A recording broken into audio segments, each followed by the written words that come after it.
brought to you by Agilus Diagnostics. Health test की बात आती है तो मैं भरोसा करता हूँ India's largest diagnostics company Agilus diagnostics. खुद को टेस्ट करते रहो। तो आदाब, नमस्कार, गुड इवनिंग, सत श्रीकाल। एक बार फिर आप तमाम लोगों का स्वागत है क्राइम तक की कहानी के इस एपिसोड में। उम्मीद है पूरी फैमिली अच्छी होगी, अपना और अपनों का ख्याल रख रही होगी।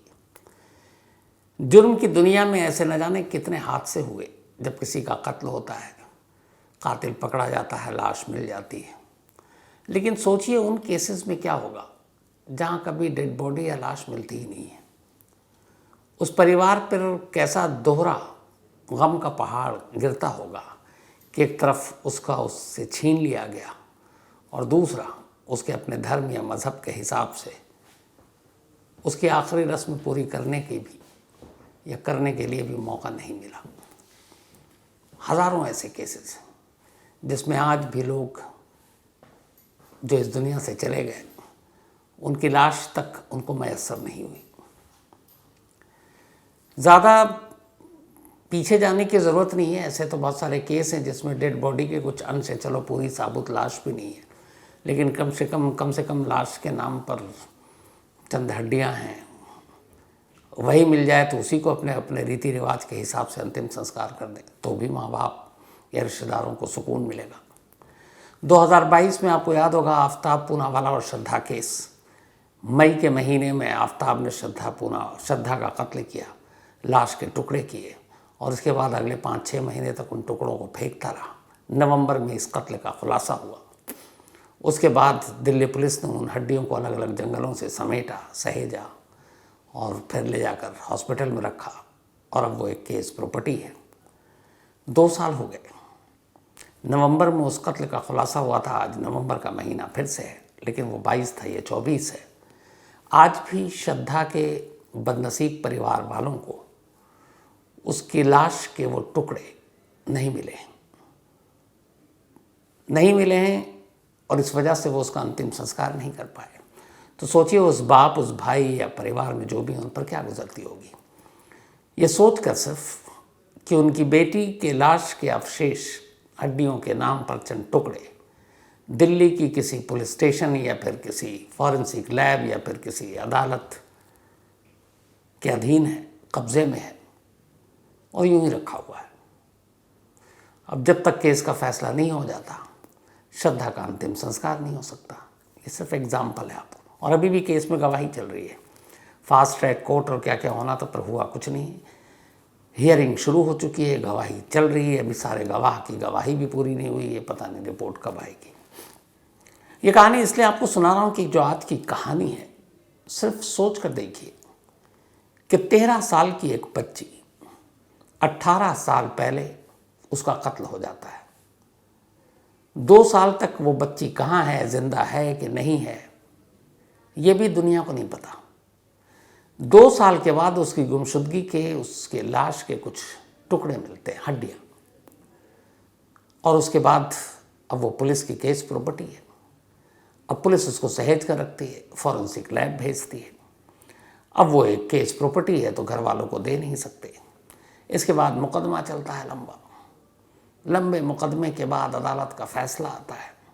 2 अदालतें फैसला सुना चुकी हैं, लेकिन उस 13 साल की बच्ची की आखिरी निशानी, उसके सर के कुछ टुकड़े, कुछ हड्डियाँ एक गत्ते के बॉक्स में, कार्टून बॉक्स भी जिसे आप कह सकते हैं, 18 साल तक यूं ही पड़ा रहा। 18 ईयर्स। इस दौरान में माँ बाप ने न जाने कितने धक्के खाए। पुलिस से लेकर फॉरेंसिक लैब, अदालत, सबके दरवाजे खटखटाए, लेकिन उन्हें उनकी बेटी की आखिरी रस्म पूरी करने का मौका नहीं दिया गया। 18 साल के बाद अभी 11 नवंबर को, यानी 4 दिन पहले, आखिरकार एक कोर्ट को रहम आया और उस रहम के बाद उन्होंने फैसला सुनाया। और उस फैसले के बाद 18 साल बाद 13 साल की सफ़िया, अगर 13 को जोड़ दीजिए 18 साल से तो करीब 31 साल की उम्र की हो चुकी होती आज, अगर वो ज़िंदा होती। लेकिन 13 साल की सफ़िया की आखिरी रस्म 18 साल बाद उसके गांव में उसके घर वालों ने उसे दफनाया। शायद उनकी कुछ सुकून मिला। इस कहानी की शुरुआत होती है आखिरी से, यानी कि 11 नवंबर से। 11 नवंबर की सुबह का वक्त था। घर वाले अपने गांव में इंतज़ार कर रहे थे कुछ मेहमानों का कि वो आएंगे। शायद 18 सालों में इतनी बेसब्री से उन्होंने किसी का इंतज़ार नहीं किया था, लेकिन उस दिन था। और इस मेहमान के आने की खबर पूरे गांव की थी। पूरा गांव इकट्ठा था, नज़रें रास्ते पर थी कि कुछ मेहमान आने वाले हैं और वे ख़ास चीज़ लेकर आने वाले हैं। आखिरकार इंतज़ार का लम्हा ख़त्म होता है और 4 सरकारी मेहमान, सरकारी मुलाजिम उस गांव में पहुंचते हैं, गाड़ी से उतरते हैं। उनके हाथ में गत्ते का एक बक्सा था, छोटा सा, जो तस्वीर में आपने देखी। ये बक्सा वो उस 2 बदनसीब माँ बाप के हाथ में सौंपते हैं और 18 साल का इंतज़ार ख़त्म होता है। ये कोई मामूली गत्ते का बक्सा नहीं था, मामूली कार्टून नहीं था। इसके अंदर उन बदनसीब अभागे माँ बाप की 13 साल की बेटी सफ़िया के बचे हुए जिस्म के हिस्से थे, हड्डियों के शक्ल में। लिखा पढ़ी के बाद गत्ते का ये कार्टून घर वालों को सौंप कर वो सरकारी नुमाइंदे वहाँ से रवाना हो जाते हैं।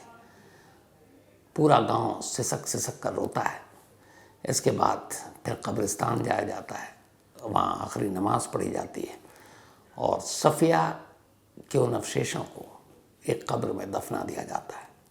और इस तरह 18 लंबे साल के बाद आखिरकार सफ़िया की आखिरी रस्म पूरी होती है। घर वालों को थोड़ा सा सुकून मिलता है कि चलो अब उसकी रूह को भी सुकून मिला होगा। पर ऐसा हुआ क्यों गत्ते के एक बक्से में 18 साल बाद सफ़िया अपने गांव लौटती है? सफ़िया के साथ क्या हुआ था? तो पेश है पूरी कहानी। ये कहानी है केरल की। केरल में एक जगह है कासरगोड। इसी कासरगोड में एक परिवार रहा करता था। इस परिवार के मुखिया थे मोहिद्दीन और उनकी वाइफ आयशा। मोहिद्दीन और आयशा की एक बेटी थी, वो सफ़िया। सफ़िया का जन्म हुआ, माँ बाप खुश थे। परिवार बेहद गरीब था, लेकिन फिर भी खुश था। जो भी मिलता था गुजर बसर हो रहा था। इसी दौरान में एक रोज़ उसी गांव में एक कॉन्ट्रैक्टर पहुंचते हैं। बड़े अमीर आदमी थे और उनका अच्छा खासा दबदबा था। नाम था केसी हमज़ा। केसी हमज़ा गांव पहुंचते हैं और कहते हैं कि वो उस गांव से दूर एक शहर में वो रहा करते थे। तो उन्होंने कहा कि हमारी बीवी की तबीयत कुछ ख़राब रहती है, तो कोई ऐसी एक लड़का या लड़की मिल जाए जो घर के काम में मदद करे, तो उसे हम पैसे भी देंगे, उसका ख्याल भी रखेंगे, उसको पढ़ाएंगे लिखाएंगे भी। तो आयशा और मोहिद्दीन इस लालच में आते हैं कि उनकी बेटी को कम से कम पढ़ने लिखने का मौका मिलेगा और थोड़े पैसे भी मिल जाएंगे, घर की माली हालत दुरुस्त हो जाएगी। उन्होंने केसी हमज़ा को अपनी बेटी सफ़िया को सौंप दिया। ये बात है दिसंबर 2006 की।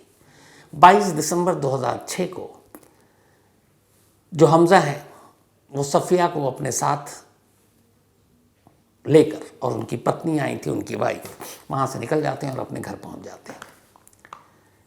बीच बीच में महीनों बाद सफ़िया से मुलाकात भी होती। माँ बाप जाते, सफ़िया को देखते, वो खुश थी, सब कुछ ठीक था। सफ़िया से पता चला कि कुछ पढ़ाई लिखाई भी कर रही है, सब ठीक था। लेकिन कुछ वक्त के बाद अचानक हमज़ा केरल छोड़ देते हैं और वो पहुंच जाते हैं गोवा। गोवा में उन्हें एक बड़ा कॉन्ट्रैक्ट मिला था। चूँकि एक बिल्डर थे तो कॉन्ट्रैक्ट इसी टाइप की चीज़ें की मिलती थी। तो वहाँ एक ब्रिज बननी थी, उस ब्रिज में भी वो एक कॉन्ट्रैक्टर थे। तो वो अपने परिवार के साथ, क्योंकि ब्रिज का काम बहुत लंबा था, उन्होंने कहा कि चलो गोवा चलते हैं, गोवा में ही तब तक रहते हैं जब तक काम पूरा ना हो। तो गोवा चले गए, लेकिन एक गलती ये की कि हमज़ा ने सफ़िया के माँ बाप को ये नहीं बताया कि वो अब केरल से गोवा जा रहे हैं। उन्हें ये लगा कि अगर वो बताएंगे तो शायद सफ़िया के माँ बाप उसे जाने की इजाज़त ना दें इतनी दूर, यहाँ कम से कम पास में है, कभी भी देख सकते हैं। तो उसने बताया ही नहीं और सफ़िया को अपने साथ लेकर गोवा चला गया। अब वो गोवा पहुँचा। गोवा जाने के बाद वो अपने काम में लगा रहा, सफ़िया वहीं रही। लेकिन गोवा जाने के बाद पति पत्नी का रवैया बदल गया। अब वो सफ़िया पर जुल्म ढाने लगे, पढ़ाई लिखाई दूर, छोटी छोटी बातों पर उसे टोकते, पीटते, मारते। सफ़िया के पास कोई रास्ता नहीं था, अनजान शहर, घर से बहुत दूर, फ़ोन पे बात नहीं कर सकती।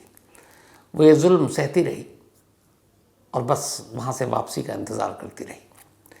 तभी एक रोज़ हमज़ा की वाइफ ने सफ़िया को किचन में कुछ बनाने के लिए कहा।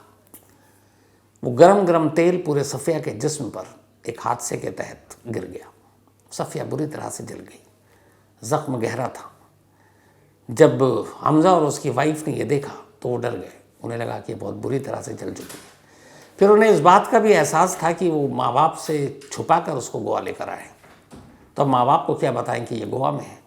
फिर उन्हें ये भी डर था कि अगर गोवा में ये बात पता चल गई गोवा पुलिस को, तो फिर ये होगा कि आप एक बच्ची से चाइल्ड लेबर करवा रहे और उसका ये हाल कर दिया तो पुलिस पकड़ लेगी, कॉन्ट्रैक्ट छिन जाएगा। तो इन सारे डर की वजह से हमज़ा और उसकी वाइफ ने एक फ़ैसला किया, और हमज़ा की वाइफ का एक भाई भी उनके साथ रहता था। तीनों ने कहा कि अगर पुलिस से बचना है और वहाँ उसके परिवार से हो तो फिर सफ़िया को मार देते हैं। वो चाहते तो सफ़िया को किसी अस्पताल में ले जाकर बेहतर इलाज कराते, घर वालों को बुला लेते, ज़्यादा से ज़्यादा थोड़ा बहुत बुरा भला होता, लेकिन सफ़िया की जान बच जाती। लेकिन अपने काम का डर, कॉन्ट्रैक्ट छिन जाने का खौफ, और इधर सफ़िया के माँ बाप को सच्चाई पता न चल जाए, इस डर से हमज़ा की बीवी और उसकी बीवी के भाई ने सफ़िया को जान से मारने का फ़ैसला किया। और आखिरकार 2006 में ही एक रोज़ घर के अंदर सफ़िया की गला घोंटकर जान ले ली। अब सफ़िया का कत्ल हो चुका था, लाश घर के अंदर थी। अब आगे क्या करें, कैसे इस लाश को छुपाएं। तभी केसी हमज़ा को ख्याल आया कि जो ब्रिज बन रहा है वो अभी अंडर कंस्ट्रक्शन है, वहाँ काफ़ी खुदाई हुई है और वहाँ पे रात को काम होता नहीं है। तो उसने अपने साले यानी अपनी बीवी के भाई, और बीवी भी शामिल थी, घर में बैठकर बाथरूम में सफ़िया की लाश के 3 टुकड़े किए, धड़ अलग, सर अलग, बाकी हिस्से अलग अलग बोरियों में उन लाशों के टुकड़ों को रखा। फिर रात के अंधेरे में गाड़ी में उन टुकड़ों को लेकर उसी ब्रिज साइट पर पहुंच गए जहाँ वो पुल बन रहा और अभी अंडर कंस्ट्रक्शन है। वहाँ एक गहरे गड्ढे में उन्होंने उस लाश को दफनाया, टुकड़ों को ऊपर मिट्टी डाली, लौट आए। कहानी का पहला चैप्टर यहाँ पे ख़त्म हो गया। लेकिन अब इसके बाद उन्हें चिंता हुई कि आज नहीं तो कल सफ़िया के घर वाले केरल में पूछेंगे ज़रूर कि सफ़िया कहाँ है, तो वो क्या जवाब देंगे। फिर उन्होंने एक नई साजिश रची। एक रोज़ उन्होंने पैगाम भेजा सफ़िया के घर वालों को कि हम गांव आ रहे हैं और सफ़िया को लेकर आ रहे हैं। मैं बीच में गोवा आ गया था, लेकिन सफ़िया वहीं है, लेकिन हम पहुंच रहे हैं और सफ़िया से आप लोग मिलाएंगे। इधर सफ़िया के माँ बाप मोहिद्दीन, आयशा बेहद खुश, क्योंकि काफ़ी वक्त हो गया था सफ़िया को देखे हुए। अब वो इंतज़ार कर रहे हैं कि हमज़ा आएगा, उसकी बेटी को लाएगा, लेकिन जो तारीख़ दी उस तारीख़ पर ये पहुँचे नहीं। माँ बाप परेशान। माँ बाप पहुँचे हमज़ा के घर, वो शहर में था, गांव से लेकिन कुछ दूरी पर। वहाँ जाकर उन्होंने पूछा कि आपने कहा था सफ़िया आएगी, सफ़िया तो आई नहीं। तो हमज़ा ने अचानक कहा, क्या बात कर रहे हैं, हमने तो उसको गांव में छोड़ दिया, मैं असल में किसी काम में फंस गया था तो अपने लोगों को भेजा, और वो जब गांव तक पहुंच गए उसने कहा कि यहाँ से मैं चली जाऊँगी, तो वो लौट आया। अब उन्हें बड़ी अजीब बात लगी, लेकिन हमज़ा ने दिखाया कि वो भी परेशान, उसकी बीवी ने दिखाया कि वो भी परेशान कि वो गई कहाँ। अब इन सब ने मिलकर सफ़िया को ढूंढना शुरू किया। जब एक दिन तक तलाश में कुछ नहीं मिला, तो फिर अगले दिन सफ़िया के माँ बाप ने तय किया कि वो पुलिस स्टेशन में रिपोर्ट लिखाएंगे। हमज़ा चाहता नहीं था, लेकिन माँ बाप और गांव वाले इकट्ठे हो गए। आखिरकार पुलिस में रिपोर्ट लिखाई गई।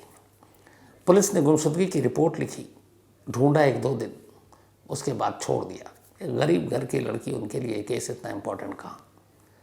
धीरे धीरे वक्त बीता, साल बीत गया, सफ़िया का कोई सुराग नहीं मिला। 2007 आ गया। जब सफ़िया का कोई सुराग नहीं मिला, माँ बाप हर दर पर भटक रहे हैं। जिन जिन लोगों की मदद के ज़रिए उन्होंने केरल के चीफ मिनिस्टर से लेकर होम मिनिस्टर से लेकर वहाँ के डीजी, कमिश्नर, अपने इलाके के एसएसपी, सबको लेटर लिखा, जाकर पर्सनली मिले, गांव का गांव साथ गया, लेकिन सफ़िया का सुराग नहीं मिला। 2007 में जब सफ़िया का सुराग नहीं मिला और आखिरकार वहाँ की मीडिया में पहली बार ये खबरें छपने लगी, तो फिर सरकार पर एक दबाव पड़ा। इस दौरान में सफ़िया की मां ने एक ऐलान कर दिया कि जब तक सफ़िया बरामद नहीं होगी वो धरने पर बैठेगी, और वो गांव के ही पुलिस स्टेशन के बाहर धरने पर बैठ गई आयशा। 90 दिन तक लगातार वो धरने पर बैठी रही। जब वो धरने पर बैठी रही, धीरे धीरे मीडिया में खबरें आनी शुरू हुई। उनके धरने पर बैठने के बाद बहुत सारे एनजीओ को उनकी कहानी पता चली, वो लोग आए और इन सब ने मिलकर आखिरकार सफ़िया एक्शन एक कमेटी बनाई कि सफ़िया को ढूंढना है। सफ़िया एक्शन कमेटी बनी, विरोध प्रदर्शन शुरू हो गया। गांव से बाहर शहर तक, शहर से केरल की राजधानी तक, मुख्यमंत्री तक ये खबर पहुंची कि 13 साल की एक बच्ची गायब है, 1.5 साल हो गए, कोई अता पता नहीं है। फिर सरकार झुकी और उसने कहा कि इस मामले की तफ्तीश क्राइम ब्रांच को सौंपते हैं। अब मामले की तफ्तीश 1.5 साल बाद क्राइम ब्रांच को सौंपा गया।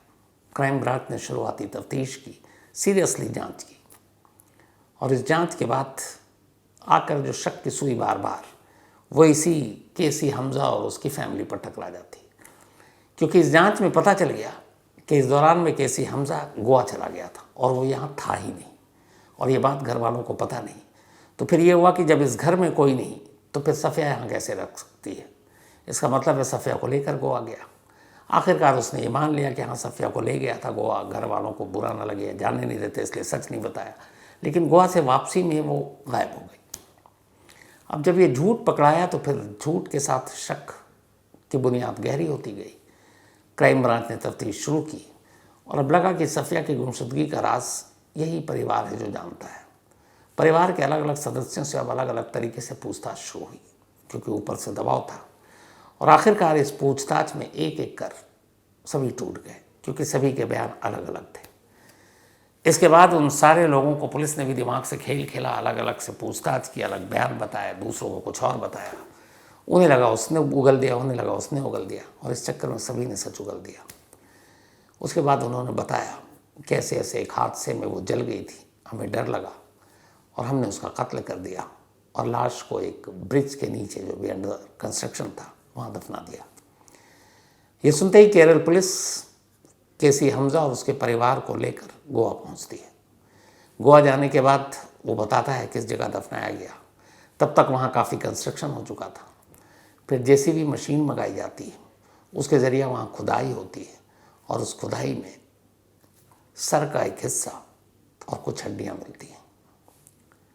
केरल पुलिस उसे अपने कब्ज़े में लेती है, लेकर केरल आती है। मर्डर का मुकदमा दर्ज होता है कुल 4 लोगों के खिलाफ, हमजा, उनकी पत्नी, उनके साले और एक पुलिस वाले के, जिसने लापरवाही बरती थी। और शक ये था कि उस पुलिस वाले को पता था, लेकिन हमजा ने उसे पैसे दे दिए थे। इसके बाद मर्डर का मुकदमा चला। इस दौरान में जो बरामद हुई थी हड्डियाँ, उसका डीएनए टेस्ट हुआ। उस चूँकि स्कल मिला था उसका कुछ हिस्सा, उसके ज़रिए उसका जो फॉरेंसिक साइंस में होता है कि उसके ज़रिए उसका एक फेस बनाने की कोशिश की गई, ताकि उस हड्डियों से उसका फेस कैसा लुक होता होगा। तो वो भी हुआ लैब में, और ये सारी चीज़ें होने के बाद मुकदमा चलता रहा। और ये सारी प्रॉपर्टी अब जो है ये कोची फॉरेंसिक साइंस लेबोरेटरी में एक गत्ते के डब्बे में सफ़िया के वो हिस्से जिस्म के हड्डियों के उस लेबोरेटरी में रखे हुए हैं। मुकदमा चला क्योंकि ये केस प्रॉपर्टी थी। डीएनए रिपोर्ट, ये बरामदगी सब दिखाई गई एक एक कर। जब फैसला, जब तारीख पड़ती तो ये सारी चीज़ें लेकर फॉरेंसिक टीम भी जाती, पुलिस भी जाती। 2008 5 जून को सफ़िया के अवशेष बरामद हुए थे। 7 साल बीत जाता है। 7 साल के बाद जुलाई 2015 में कोची सेशन कोर्ट अपना फैसला सुनाती है। केसी हमजा को सजाए मौत देती है। उसकी वाइफ को 6 साल, साले को 6 साल और उस पुलिस वाले को बरी कर देती है क्योंकि सबूत मिलता नहीं। इस फैसले के खिलाफ हमजा और उसका परिवार केरल हाई कोर्ट में अपील करता है। 4 साल और बीत जाते हैं। 2019 आ जाता है। 2019 में केरल हाई कोर्ट इस फैसले की सुनवाई करता है और निचली अदालत के फैसले को पलट देता है। हमजा की सजाए मौत को वो उम्र कैद में तब्दील कर देता है, जबकि जो उसकी पत्नी और साले थे वो अपनी सज़ा काट ही चुके थे। 3 साल कर दिया। पुलिस के खिलाफ कोई सबूत नहीं मिला। अब ये सारी चीज़ें हो गई। 2019 में हाई कोर्ट का भी फैसला आ चुका, 2015 में लोअर कोर्ट का भी फैसला आ चुका, 2008 में सारी बरामदगी हो गई। लेकिन 2008 से लेकर 2024 अक्टूबर के महीने तक सफिया उसी गत्ते के डब्बे में कोची फॉरेंसिक लैब के कोने में एक अलमारी में यूं ही पड़ी रही। इस दौरान माँ बाप कई बार गए सेशन कोर्ट, पर पुलिस और कोर्ट ने कहा नहीं, ये केस प्रॉपर्टी हम आपको नहीं दे सकते। सेशन कोर्ट का फैसला है, वो हाई कोर्ट पहुंचे। हाई कोर्ट ने कहा नहीं, अगर हमें कुछ डाउट होगा तो भी हमारे लिए वो ज़रूरी है, इसलिए हम आपको नहीं दे सकते। अब हाई कोर्ट का भी फैसला आ गया, अब सुप्रीम कोर्ट में चैलेंज करना है। तो क्या सुप्रीम कोर्ट तक इंतज़ार होगा? इसको लेकर कुछ और वकील, कुछ NGO आए, फिर कोर्ट में ये मामला गया, मीडिया में सुर्खियां बनी, और आखिरकार कोची की ही एक सेशन कोर्ट ने एक ऐतिहासिक फैसला लिया और कहा कि 18 साल बीत चुके हैं, यह अधूरा इंसाफ होगा अगर एक माँ बाप को उसकी अपनी बेटी की आखिरी रस्म पूरी करने से रोका जाए। इसीलिए ये अदालत सफिया के बचे हुए जिस्म के हिस्से जो हड्डी की शक्ल में है, उनके माँ बाप को सौंपने का फैसला करती है, ताकि वो अपने धर्म, अपने मज़हब के हिसाब से उसकी आखिरी रस्म पूरी कर सकें। कोची के सेशन कोर्ट का ये फैसला आया और इसी के बाद तारीख मुकर्रर हुई। 11 नवंबर को कोची फॉरेंसिक लैब से सरकारी अफसर और वहाँ के लैब और पुलिस वाले वही गत्ते का कार्टून उठाते हैं, उसको लेकर गाड़ी में बैठते हैं और फिर इसी कासरगोड गांव में पहुंचते हैं, जहां पहले ही पूरे गांव वालों को मालूम था, और उस माँ बाप को सौंप देते हैं। उसी शाम सफिया को दफना दिया जाता है 18 साल बाद। अब सिर्फ सोच कर देखिए कि 18 साल तक एक बच्ची एक गत्ते के डब्बे में कैद है, माँ बाप के लिए वो किसी भी शक्ल में है। तो ये सफिया की कहानी थी। लेकिन न जाने ऐसी कैसी कितनी ही सफिया यूं ही आज भी न जाने देश के कितने फॉरेंसिक लैब में या कहाँ रखे हुए हैं, और उनके परिवार को आखिरी रस्म या आखिरी जो भी अपने अपने धर्म मज़हब के हिसाब से करना है, उसका मौका नहीं मिल रहा है। ताज़ा एग्जाम्पल मैंने आपको श्रद्धा का बताया। 2 साल तो हो चुके हैं, 24 हो चुका है, फैसला कब आएगा? और इस फैसले के बाद फिर दिल्ली हाई कोर्ट, उसके बाद क्या? और श्रद्धा के पिता कब से अपील कर रहे हैं, कम से कम उन्हें उनकी बेटी के वो अवशेष ही दे दो, ताकि अंतिम संस्कार कर खुद भी शांति पाएं और उसकी भी आत्मा को शांति मिले। कई बार कानून इतना सख्त हो जाता है कि वहाँ इमोशन और बाकी चीज़ें अधूरी रह जाती हैं। लेकिन आज कोई जाकर पूछे, 18 साल बाद शायद पहली बार सफिया के माँ बाप को सुकून मिला होगा 11 नवंबर को। तो ये थी आज की कहानी ख़त्म करूँ उससे पहले वही अपना सिलसिला। राजलक्ष्मी माझी, आज इनका बर्थडे है, तो हैप्पी बर्थडे राजलक्ष्मी जी। और ये भेजा है स्निग्धा होता ने भुवनेश्वर से। साथ ही राहुल भाई उज्जैन वाले, इनका भी आज बर्थडे है, तो हैप्पी बर्थडे राहुल भाई। और ये टीकम सिंह ने भेजा है। सुनील थलवाड़, इनका भी आज जन्मदिन है, तो हैप्पी बर्थडे सुनील भाई। भेजा है अजय बाग्याल ने। इसके अलावा अनिरुद्ध नागर जी का भी जन्मदिन है, हैप्पी बर्थडे अनिरुद्ध जी। और ये आदित्य नागर ने भेजा, उनके पिताजी हैं वो। Doctor Ankur, thank you so much आपका। अब्दुल्ला अंसारी आजमगढ़ से सऊदी अरब में रहते हैं, थैंक यू सो मच आपका। कपिल कुमार USA से एक कहानी की फरमाइश की है। मोहम्मद रिजवी, आपने जो लिखा मैं आपकी बातों से एग्री करता हूँ Rizvi sahab. Sushil Tomar, thank you so much आपका। और अंसारी अबरार, इन्होंने लिखा कि एक क्राइम चैनल शुरू करते हैं, क्या उसके लिए कानूनी फॉर्म या कुछ लीगल फॉर्मेलिटीज़ होती हैं? बिल्कुल भी नहीं अंसारी साहब, आप YouTube पे अपना चैनल खोल सकते हैं। क्राइम चैनल खोलने के लिए अलग से किसी फॉर्म या लीगल फॉर्मेलिटीज़ या किसी इजाज़त की ज़रूरत नहीं होती। जो YouTube पे बाकी चैनल खोलने का जो फंडा है सेम वही है। तो ऑल द बेस्ट, आप ज़रूर खोलिए। तो कहानी में आज इतना ही। अब आपसे मुलाकात होगी कल रात 9 बजे किसी नई कहानी के साथ। तब तक अपना और अपनों का ख्याल रखिएगा। Thank you very much.